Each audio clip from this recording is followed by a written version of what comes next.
Welcome everyone to our channel conceptual learners. हम जो है इन्वायरमेंट सीरीज स्टार्ट कर चुके हैं। जो भी कॉम्पिटिटिव एग्जाम्स हैं, चाहे टीचिंग एग्जाम्स हो या आप कोई और एग्जाम दे रहे हो, उसमें ये सीरीज़ काफ़ी हेल्पफुल रहने वाली है। इसमें हम इन्वायरमेंट से रिलेटेड जितने भी क्वेश्चंस जो एग्जाम्स में पूछे जाते हैं या फिर और जो बेसिक साइंस के क्वेश्चंस हैं, ठीक है, जो इस टॉपिक में से निकलते हैं उनके बारे में हम पढ़ेंगे। आई होप ये सीरीज़ आपके लिए काफ़ी हेल्पफुल रहे। तो कल हमने जो है फर्स्ट सीरीज़ में ओरिजिन ऑफ यूनिवर्स, अर्थ और अर्ली ह्यूमन जो लाइफ फॉर्म्स है उसके बारे में बात की थी। आज हम बात करेंगे द ग्रेट शिफ्ट के बारे में। इसमें क्या पढ़ेंगे हम कि कैसे जो ह्यूमन बींग्स थे वो पहले नोमैडिक का हंटर गैदरर्स थे और कैसे आज वो जो है अपनी इंटेलिजेंस का यूज़ करके जो नेचर है उसको जो है अफेक्ट कर रहे हैं। तो इसके बारे में आज हम पढ़ने वाले हैं। सो इन्वायरमेंट एंड ह्यूमन सोसाइटी के बारे में आज टॉपिक जो है हमारा रहेगा। ह्यूमन बींग्स हैं, जैसे कि आपको पता है होमो सेपियंस सेपियंस, ये जो है साइंटिफिक नेम्स है मॉडर्न ह्यूमन बींग का। ये 2 मिलियन ईयर्स अगो जो पहले इवॉल्व हुआ था, ठीक है। इनके पास जो ब्रेन कैपेसिटी काफ़ी ज़्यादा थी, जिसकी वजह से ये काफ़ी जो थिंकिंग की कैपेसिटी है हमारे पास काफ़ी ज़्यादा हुई, ठीक है। और हमने अपनी जजमेंट का यूज़ करना सीखा। जो ह्यूमन बींग है होमो सेपियंस सेपियंस, ये जो है अपने दो पैरों पे खड़ा होने लगा, ठीक है। जैसे जैसे एवोल्यूशन हुआ, जिसकी वजह से इसके जो हैंड्स थे वो फ्री हो गए और इसने जो मैनुअल फंक्शंस है उनको वो करना सीखा अपने हाथों की हेल्प से।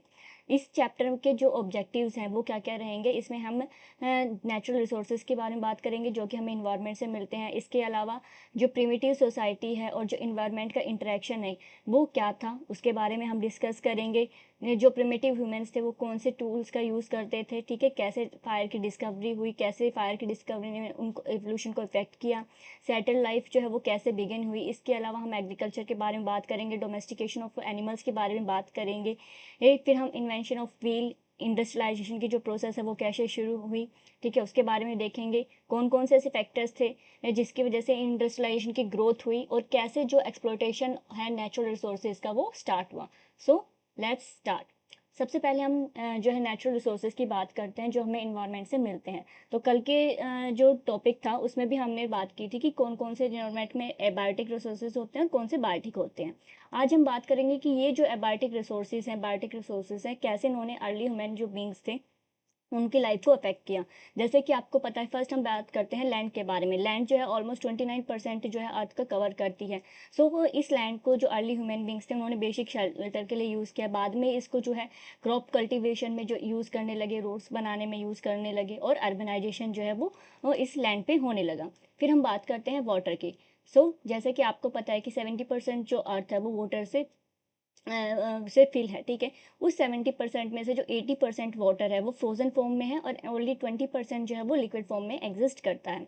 जो वाटर है, कल भी हमने डिस्कस किया था कि ये एक एसेंशियल रिसोर्स है, ठीक है, इसके बिना लाइफ पॉसिबल नहीं है। तो इसको हम ड्रिंकिंग में यूज़ करते हैं, इरीगेशन में यूज़ करते हैं और जो भी एक्वाकल्चर है उसके लिए हम इसका यूज़ करते हैं। फिर बात करते हैं हम एनर्जी की। एनर्जी में जो है सोलर रेडिएशंस जो हमें सन से मिलती है, हम उसका यूज़ करते हैं। इसके बाद हमने जो है फोसिल फ्यूल्स जो होते हैं, कोल जो है हमें वेजिटेशन से मिलता है, कार्बोनाइजेशन की जो प्रोसेस होती है उसके बाद। फिर हमने जो पेट्रोलियम प्रोडक्ट्स है जो कि हमें मरीन लाइफ फॉर्म से मिलता है। आफ्टर मिलियंस ऑफ ईयर्स उसकी फॉर्मेशन होती है जब वो under high pressure and temperature रहता है, ठीक है। तो कोल एंड पेट्रोलियम जो है वो हम एक्सट्रैक्ट करने लगे, उसका यूज़ करने लगे हैं, ये ठीक है। एनर्जी का हम वेरियस वेज में यूज़ करने लगे, ठीक है। तो जो एंशियंट ट्रैप्ड वेजिटेशन थी जो अर्थ के अंदर थी उसको हमने एक्सट्रैक्ट करना शुरू किया और अपने डिफरेंट जो पर्पसेस थे इंडस्ट्रियलाइजेशन के लिए, मॉडर्नाइजेशन, उसमें हम सब इसका यूज़ करने लगे। इसके बाद हम बात करते हैं मिनरल्स एंड ओर्स की। जो ह्यूमन बींग्स हैं उन्होंने जितने भी जो मिनरल्स हैं, ओर्स हैं जो अर्थ के क्रस्ट में, कोर में प्रेजेंट, मेंटल में उसमें प्रेजेंट है, लेयर्स में, उनको एक्सट्रैक्ट करना स्टार्ट किया, ठीक है। उनको वहाँ से बाहर निकाला और उनकी माइनिंग स्टार्ट करने के बाद उनसे वो टूल्स और हैवी मशीनरी जो है वो बनाने लगे। तो अब बात करते हैं हम बायोटिक फैक्टर्स की। बायोटिक फैक्टर्स में जो प्लांट्स थे, ठीक है, वो वाइल्ड जो फॉर्म्स थी, ठीक है, उससे हमने जो है कल्टिवेटेड सीरियल्स जो हैं वो बनाए, लेग्यूम्स फाइबर्स बनाए, फिर इसका हम जो है इकोनॉमिक यूज़ करने लगे, जैसे कॉटन हो गया, जूट हो गया, ये कमर्शियल क्रॉप्स की तरह हम इसका यूज़ करने लगे। फिर इंडस्ट्रियल रॉ मटेरियल्स की तरह जैसे रबड़ हो गया, वुड हो गया, इस तरह से हम जो प्लांट प्रोडक्ट्स हैं, प्लांट हैं, उनका यूज़ करने लगे। सिमिलरली जो एनिमल्स हैं, पहले जो है अर्ली ह्यूमन बींग सिर्फ सर्वाइवल के लिए हंटिंग करता था, बाद में जब डोमेस्टिकेशन हुआ तो इनको एज अ ड्रोट एनिमल्स हम यूज़ करने लगे, ट्रांसपोर्टेशन में इनका यूज़ होने लगा, ठीक है, जो हैवी लोड थे सामान के, उनको यहाँ से एक जगह से दूसरी जगह में इसका यूज़ होने लगा। इसके अलावा जैसे जो एनिमल प्रोडक्ट्स होते हैं, वूल सिल्क हो गया, जो डेयरी प्रोडक्ट्स होते हैं वो हम एनिमल से लेने लगे। फिर हम बात करते हैं माइक्रो ऑर्गेनिजम्स की। जैसे जैसे ह्यूमन डेवलपमेंट हुआ वैसे वैसे हमने डिफरेंट जो नेचुरल प्रोसेसेस हैं, नेचुरल फिनोमेनाज हैं, उसको डिस्कवर किया। अलग अलग फर्मेंटेशन की प्रोसेसिंग हो गई, प्रोसेसिंग हो गई कि कैसे हम डेड ऑर्गेनिक वेस्ट का यूज़ कर सकते हैं। वैसे वैसे हमने जो है नई चीज़ें जो हैं वो सीखी, और हम इस तरह से जो माइक्रो ऑर्गेनिजम्स थे उनका भी यूज़फुल वे में जो है यूज़ करने लगे। सो ये जो रिसोर्सेज थे, ठीक है, ये लिमिट्स में यूज़ करते थे। जब प्रिमिटिव ह्यूमन जो था वो लिमिटेड उसमें यूज़ करता था सिर्फ अपने सर्वाइवल मोड के लिए। लेकिन आज का जो ह्यूमन बींग है, ठीक है, उसकी जो इंटेलिजेंस है ये इनको थ्रेट कर रही है, ठीक है, और थ्रेट इतना ज़्यादा है कि हम इनका बहुत ज़्यादा जो है ओवर एक्सप्लॉयटेशन जो है वो करते जा रहे हैं। सो इसके बारे में हम आगे पढ़ते हैं कि कैसे इनका एक्सप्लॉयटेशन हो रहा है। अब बात करते हैं हम ह्यूमन एवोल्यूशन की। तो सबसे पहले जो कॉमन एंसेस्टर है हमारा, वो क्या रहा है? ड्रायोपिथिकस, ठीक है। ड्रायोपिथिकस से एक जो ब्रांच है एवोल्यूशन की, वो एप्स में जो है उसमें ट्रांसफ़र हो गई, और जो दूसरी है वो हमारी जो होमो सेपियंस सेपियंस जो है उसमें ट्रांसफ़र हुई। सो ड्रायोपिथिकस से रामापिथिकस जो है वो इवोल्व हुआ। इसके बाद जो है ए टोबस्टस या ऑस्ट्रेलियोपिथिकस एफेरिकन्स जो है ये आया। इसके बाद फिर से दो ब्रांच हुई, ठीक है, ए बेसई, ठीक है। इसके बाद इसमें आगे फर्दर एवोल्यूशन नहीं हुआ। जबकि जो ऑस्ट्रेलोपिथेकस अफ्रीकन से जो ब्रांच निकली, जो होमो हैबिलिस में इवॉल्व हुई, उससे फिर हमारा होमो इरेक्टस बना, और होमो इरेक्टस से फाइनली हमारा होमो सेपियंस चेपियंस जो है इसकी जो है इवोल्यूशन हुआ। अब हम इसके बारे में फर्दर बात करते हैं। सो ये हम इवोल्यूशनरी लैडर देख रहे हैं, ठीक है, जो जो हमारे इम्पोर्टेंट जो रहे हैं एंसेस्टर्स, उसकी हम बात करते हैं। सो हम ऑस्ट्रेलोपिथिकस से स्टार्ट करेंगे। 5 मिलियन ईयर्स अगो जो है ये इवॉल्व हुआ। अगर आप इसकी बॉडी स्ट्रक्चर देखोगे तो ये एप मैन जो है वो हम इसको कहेंगे कि जो जिसने सबसे पहले जो है इरेक्ट खड़े होके चलना सीखा दो पैरों पे, ठीक है। हमारे जो एंसेस्टर्स हैं वो एप्स रहे हैं, एप जो चारों अपने लिम्स का यूज़ करते थे। लेकिन जो ऑस्ट्रेलोपिथेकस था, ये जो है इरेक्ट यानी कि दो पैरों पे इसने चलना सीखा सबसे पहले। इसके बाद अगर हम इसकी इंट्रैक्शन की बात करते हैं, तो ये क्रूड पेबल्स का यूज़ करते थे, जो बोन टूल्स होते थे, ठीक है, उसका यूज़ करते थे फॉर डिफेंसिव पर्पस। इसके बाद आया होमो हैबिलस। होमो हैबिलस जो है 2.5 मिलियन ईयर्स अगो इसका एवोल्यूशन हुआ। इसकी जो आर्म्स थी वो काफ़ी बड़ी थी, ठीक है। इसका जो ब्रेन था वो जो एप्स है उससे साइज में बड़ा था। ये हंटर एंड गैदरर्स थे, ठीक है। चिप्टेड टूल्स का, फ्लेक्स का यूज़ करते थे, ठीक है, जो पेबल से इनको मिलते थे, छोटे छोटे रॉक्स के जो थे उनको इसने जो है कटिंग करना सीखा धीरे धीरे, और उनके जो शार्प कटिंग एजेस हैं वो इसने क्रिएट करना स्टार्ट किए। फिर आता है हमारा होमो इरेक्टस। 1.5 मिलियन ईयर्स अगो जो है ये इवॉल्व हुआ। ब्रेन साइज इसका इंटरमीडिएट था, ठीक है। इसकी जो आई रिजिज थी, ठीक है, यहाँ पे जो है वो हैवी थी काफ़ी, और ये जो है अफ्रीका से एशिया और यूरोप तक जो है वो स्प्रेड हुए। जैसे आपको पता है कि जो अर्ली ह्यूमन बींग्स थे वो सबसे पहले अफ्रीका में इवॉल्व होना स्टार्ट हुए थे, वहाँ से डिफरेंट एरियाज़ में ये मूव हुए, तो अफ्रीका से एशिया यूरोप तक ही ये जो है मूव हुए हैं। ये भी जो है लार्ज एनिमल्स की हंटिंग करते थे, जो सिंपल स्टोन हैंड टूल्स होते थे उनका यूज़ करके। देन फाइनली जो मॉडर्न ह्यूमन बींग है होमो सेपियंस, 35,000 ईयर्स अगो जो है इनका एवोल्यूशन हुआ, ठीक है। मॉडर्न ह्यूमन लीनिएज है ये, ठीक है। नियरथिरडल जो है ये इन प्रेडेसर्स माने जाते हैं मॉडर्न ह्यूमन बींग्स के। ये बिग गेम हंटर्स थे, यानी कि ये बिग जो एनिमल्स थे उस टाइम में, मैमथ्स हो गया, ठीक है, बाइसन हो गया, उनका जो है हंटिंग करते थे। एक कोऑपरेटिव टेक्टिक्स का यूज़ करते थे, यानी कि ग्रुप में जो है हंटिंग करते थे। इनके जो टूल्स अगर आप देखोगे तो काफ़ी मॉडर्न टूल्स थे, ठीक है, कॉम्प्लेक्स टूल्स जो थे इन्होंने बनाना शुरू कर दिए थे। जैसे कि बोन नीडल्स हो गया, फिश हुक्स हो गया, इनका ये यूज़ करते थे। इनकी ब्रेन कैपेसिटी जो है काफ़ी ज़्यादा जो है डेवलप हो चुकी थी। इसके अलावा इनकी जजमेंट काफ़ी अच्छी हो चुकी थी।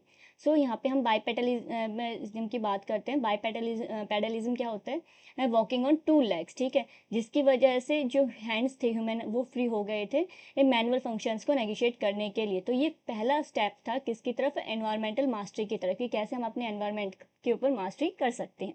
सो ये पूरा हमारा ह्यूमन एवोल्यूशन के बारे में है। नाउ नेक्स्ट बात करते हैं फोरेजर्स इकोसिस्टम की। इसमें हम क्या पढ़ेंगे कि जो अर्ली ह्यूमन बींग्स थे वो क्या थे?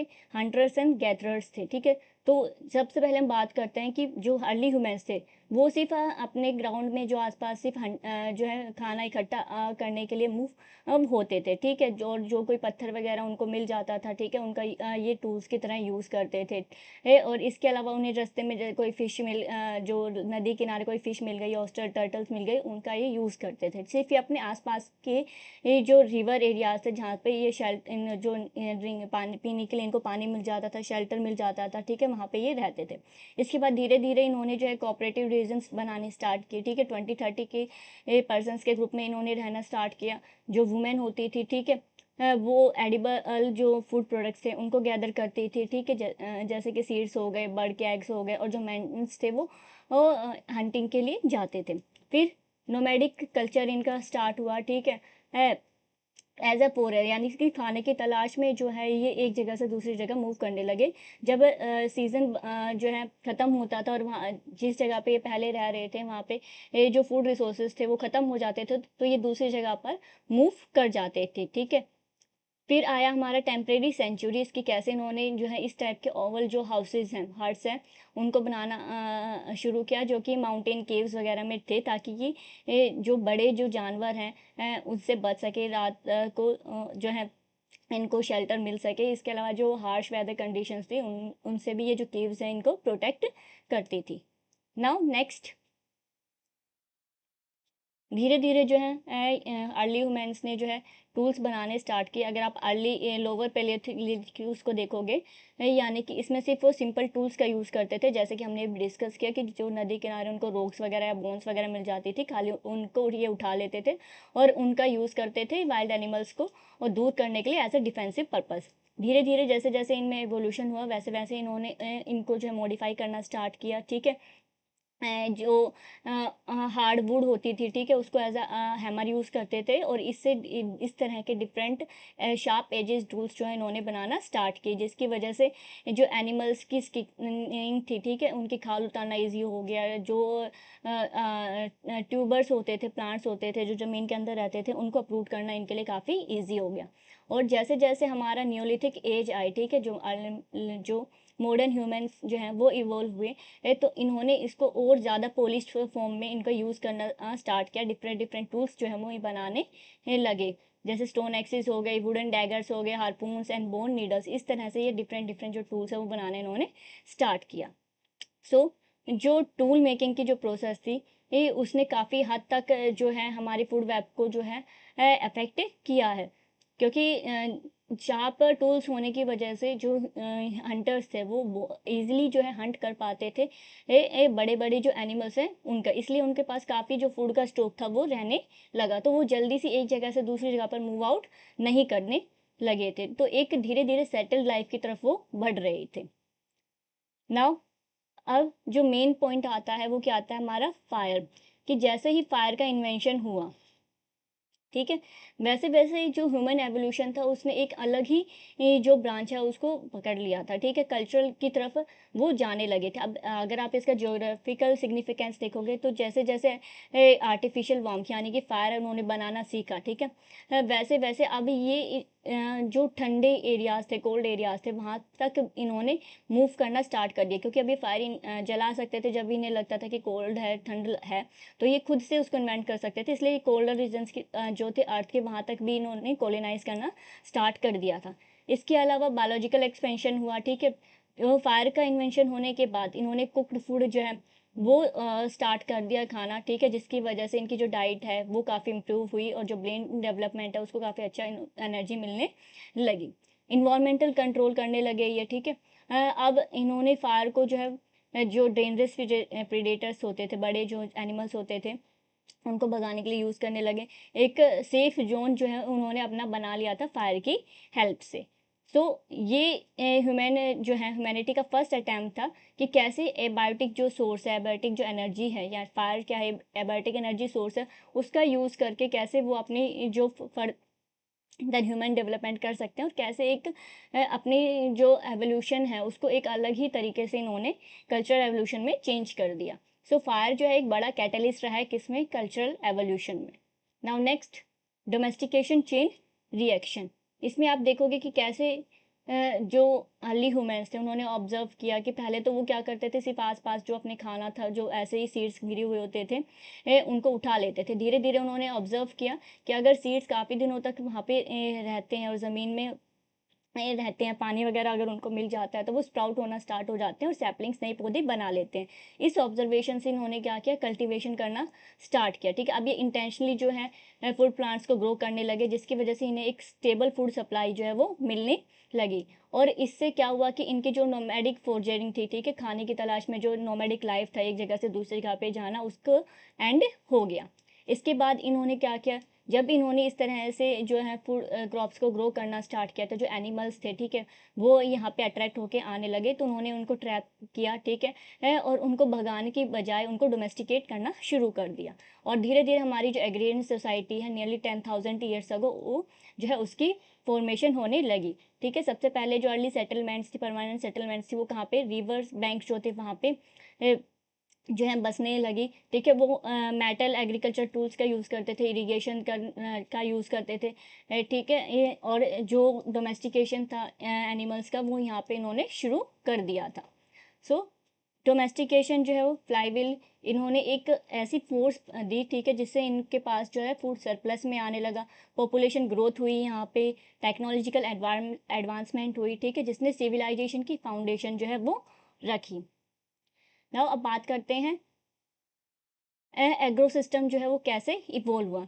सबसे पहले आप देखोगे कि हंटिंग एंड गैदरिंग था, ठीक है, फूड के लिए करते थे। इसके बाद प्रिमिटिव एग्रीकल्चर आया, उन्होंने फूड शेल्टर जो है वो उनको मिलने लगा। इससे हमारी एग्रो हॉर्टिकल्चरल सोसाइटीज़ डेवलप होने लगी। अब फूड शेल्टर और क्लोथिंग भी उनके पास आने लगा, जिससे एग्रेगेरियन सोसाइटी हुई। और फाइनली हमारी जो आज की जो सोसाइटी है उसका एवोल्यूशन हुआ। Now next, taming the wild. जैसे कि हमने बात की डोमेस्टिकेशन ऑफ एनिमल्स की। सो प्लांट, अगर हम बात करते हैं प्लांट्स में, जो प्लांट प्रोडक्ट्स थे उनको गैदरिंग करने से ये सिस्टमेटिक कल्टीवेशन पे जो है फर्टाइल रिवर वैलीज थी वहाँ पे ये जो है ट्रांजिशन होने लगी थी। Surplus of artificial surplus of food जो है वो क्रिएट होना स्टार्ट हो गया था, जिसकी वजह से इन्होंने इनका जो डेली सब्सटेंस का जो साइकिल था कि भाई एक दिन के लिए इनको पहले खाने की तलाश करनी पड़ती थी कि अगले दिन खाना मिलेगा या नहीं, तो वो जो साइकिल है इनका वो ब्रेक हो गया था। अब ये खाली सब्सिस्टेंस के लिए ही खाना इकट्ठा नहीं करते थे, सरप्लस इनके पास फूड प्रोडक्शन हो रहा था।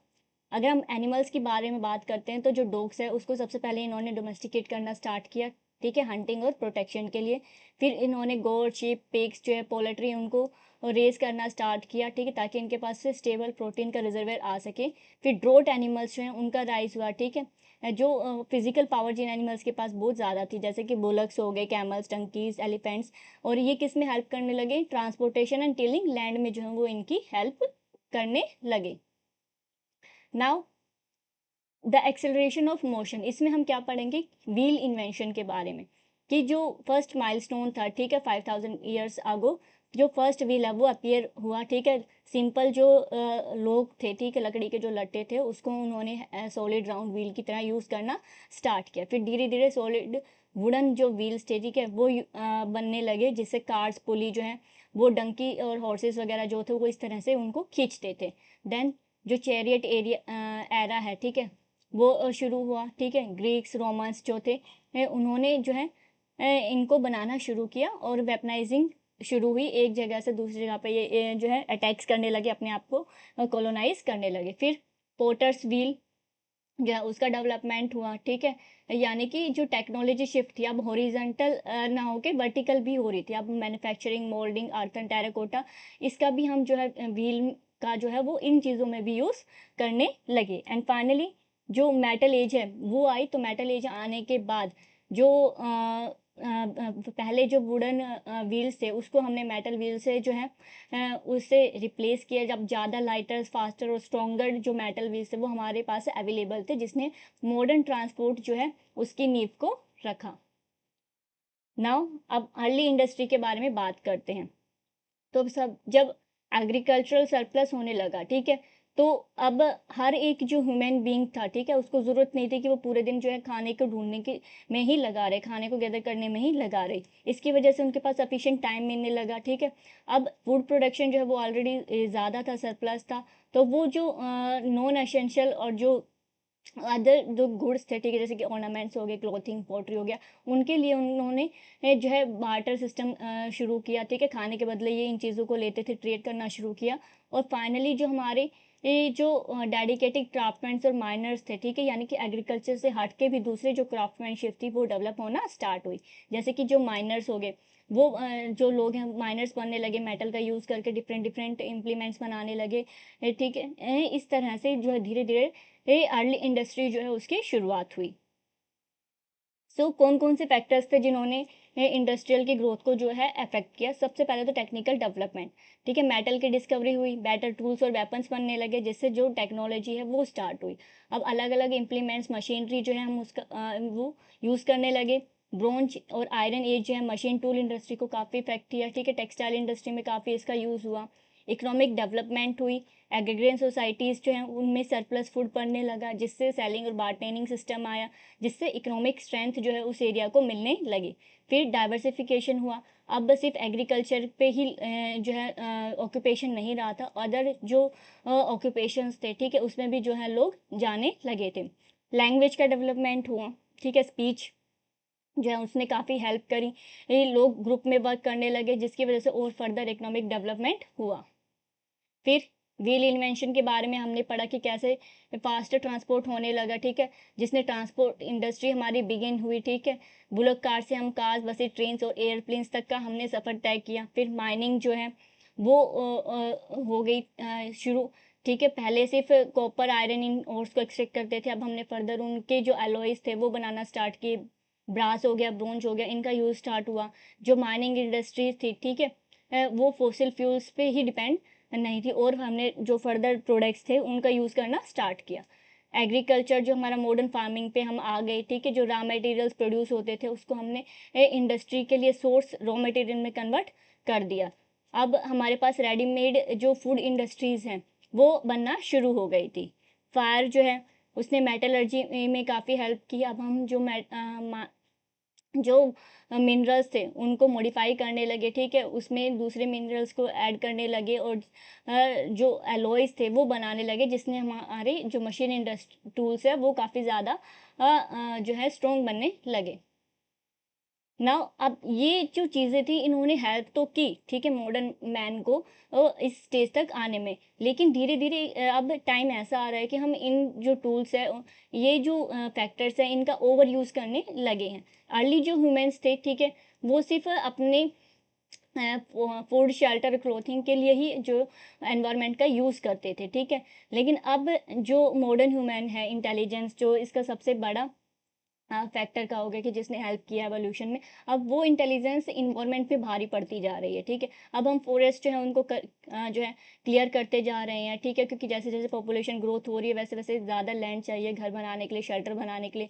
पहले से जो वुड था, ठीक है, उसका लिमिटेड यूज़ होता था कार्स, फ्यूल वगैरह में, ठीक है, और जो फायर है उसके लिए। लेकिन अब हम फर्दर जो है इसका कट कर रहे हैं, ठीक है, शेल्टर्स बनाने के लिए। माइनिंग की जो है वो ज़्यादा हो गया है, ठीक है। इंडस्ट्रियल रेवोल्यूशन जो लास्ट 400 ईयर्स में जितना फॉरेस्ट डिक्लाइन हुआ है, ठीक है, वाइल्ड लाइफ थ्रेटेंड हुई है, और जितनी स्पीसीज एक्सटिंक्ट हुई है उतनी अर्ली ह्यूमन बींग्स ने कभी नहीं की। वो नेचर के साथ एक जो है क्या कहोगे आप, रिस्पेक्ट करके चलते थे नेचर का, ठीक है। लेकिन अब लास्ट 400 ईयर्स में जो डेवलपमेंट हो रही है वो नेचर के रिस्पेक्ट में नहीं हो रही है, ठीक है। हम सिर्फ ह्यूमंस बीइंग जो हैं वो सिर्फ अपना अपना सोच रहे हैं, नेचर के बारे में हमें बिल्कुल भी ध्यान नहीं दे रहे हैं। जो पोल्यूशन है, चाहे एयर हो, वाटर हो, लैंड हो, ठीक है, वो बढ़ता जा रहा है। जो प्रिमिटिव ह्यूमंस थे वो रिस्पेक्ट करते थे नेचर की, ठीक है। लेकिन अब जो सिविलाइजेशन आई है, जो हम मॉडर्न सिविलाइजेशन कहते हैं, ठीक है, उससे जो एक्सप्लॉयटेशन है नेचर का वो बढ़ गया है। तो यहाँ पे जो रिलेशनशिप है ह्यूमन बींग्स की और नेचर की, वो काफ़ी ज़्यादा चेंज हो गई है। अब हमारे पास जो नेचुरल रिसोर्सेज हैं वो लिमिटेड हैं और वो डिप्लीट होते जा रहे हैं धीरे धीरे, ठीक है। जो पोल्यूशन है वो एक ग्रेट थ्रेट है ह्यूमन सर्वाइवल के लिए। आप देखोगे कि हर जगह पोल्यूशन है। आप चाहे हम ओशियंस की बात करें, वहाँ पे पोल्यूशन है। लैंड के उसमें बात कर लें, ठीक है, जो खाने पीने की चीज़ें हैं, ठीक है, वो इसमें इफ़ेक्ट हो रही हैं। नई नई जो डिजीज़ हैं वो आ रही हैं। तो काफ़ी ज़्यादा जो मॉडर्न कंसर्न्स हैं ह्यूमन बींग्स के लिए वो आपको देखने को मिलते ही हैं, ठीक है। सो जो इंडस्ट्रियल रेवोल्यूशन के बाद जो शिफ्ट हुआ है, ठीक है, वो काफ़ी हद तक जो है आप क्या कहोगे कि डेंजरस है, ठीक है, जिसके जो कंसिक्वेंसेस हैं डिग्रेडेशन के वो हमें साफ दिखाई देने लगे हैं। तो ये आज का टॉपिक था।